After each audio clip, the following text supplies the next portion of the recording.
जलाओ वो दीप जो अंधेरों को चीर जाए, बनाओ वो राह जो सदियों को बदल जाए।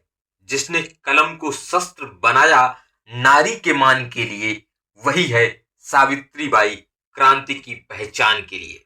माननीय अध्यक्ष महोदय, सम्मानित मंच और यहां उपस्थित मेरे सभी साथी, आज मैं आप सभी के समक्ष भारत की उस महान पुत्री के जीवन पर प्रकाश डालने आया हूं, जिसने न केवल शिक्षा की अलग जगाई बल्कि सामाजिक क्रांति की नींव रखी। वह थी क्रांति की ज्योति सावित्रीबाई फूले, नारी शिक्षा, समानता और मानवता की अमर प्रतीक। सावित्रीबाई फूले का जन्म 3 जनवरी 1831 को महाराष्ट्र के नाय गांव में एक साधारण कृषक परिवार में हुआ।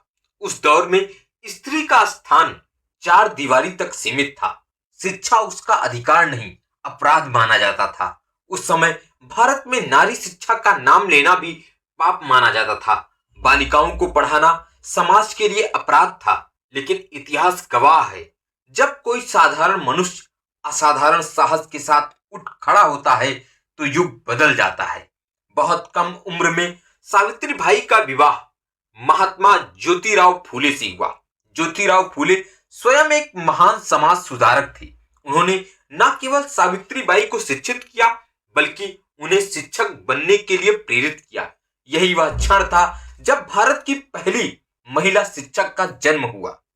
1848 में पुणे के भीड़ेवाड़ा में सावित्रीबाई और ज्योतिराव फूले ने मिलकर भारत का पहला बालिका विद्यालय स्थापित किया। यह केवल एक स्कूल नहीं था, यह सामाजिक क्रांति का केंद्र था। जब सावित्रीबाई स्कूल पढ़ाने जाती थी तो समाज के ठेकेदार उन पर कीचड़, गोबर और पत्थर फेंकते थे, लेकिन वह हार नहीं मानती थी। वे अपने थैले में एक अतिरिक्त साड़ी रखती थी। कीचड़ से सनी साड़ी बदलकर फिर पढ़ाने जाती थी। यह था उनका अदम्य साहस।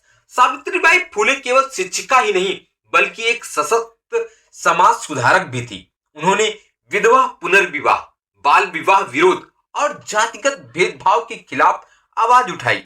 उन्होंने विधवाओं और शोषित महिलाओं के लिए आश्रय गृह खोले, जहां उन्हें सम्मान और सुरक्षा मिली। जब समाज ने विधवाओं को त्याग दिया तब सावित्रीबाई ने उन्हें गले लगाया। जब समाज ने बेटियों को बोझ कहा तब सावित्रीबाई ने उन्हें भविष्य की नींव बताया।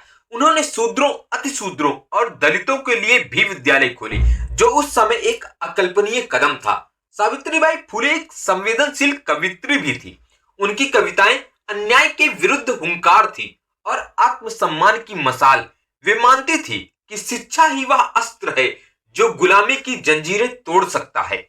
उनका जीवन केवल उपदेश नहीं, आचरण था। 1897 में जब प्लेग महामारी फैली तब सावित्रीबाई स्वयं बीमारों की सेवा में जुट गई। एक बीमार बच्चे को कंधे पर उठाकर अस्पताल ले जाते समय वे स्वयं संक्रमित हो गई और 10 मार्च 1897 को इस महान आत्मा ने अपना बलिदान दे दिया।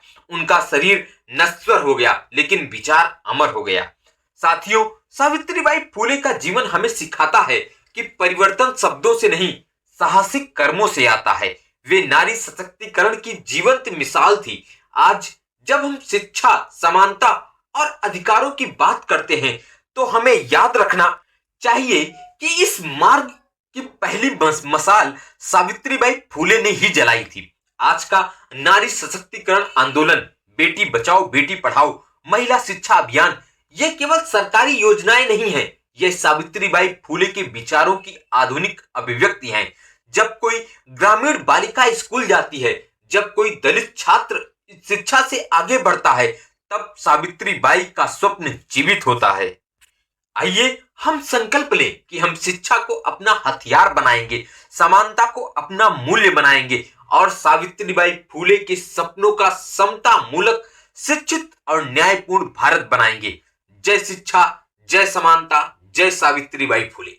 अगर आपको ये वीडियो पसंद आई है तो प्लीज लाइक और सब्सक्राइब जरूर करें और कमेंट में जरूर बताएं कि आपको ये वीडियो कैसा लगा। बहुत बहुत धन्यवाद।